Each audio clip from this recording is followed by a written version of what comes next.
Hey guys, and welcome back to this channel. In this video I'll be showing you guys how you can add canvas and apply it to all of your clips on CapCut PC. So for instance, I have a few of these videos. I'm just going to scale it down to 80% for all of them. Can I not do this for everything? Okay, there you go. And then I'm going to scroll down and there's going to be a canvas button. It's going to only show up if you're on the main track. So make sure your videos are on the main track. Go to canvas and go to blur, color, or style. Just going to select style for mine.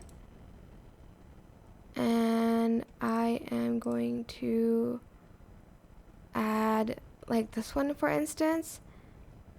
Okay, maybe not this one. Okay, like this one, and I want it to be applied to all of my other videos, so it's the same.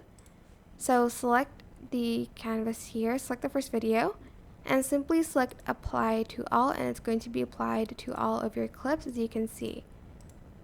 And that is it. I hope this tutorial was helpful for you guys. Don't forget to like, comment, share, and also subscribe to this channel if you haven't done that already. If you have any questions, just leave it in the comment section down below and I'll try my best to answer them all for you guys. And if you found this video helpful, please click the thanks button above the description box down below. Thank you so much for watching. Bye!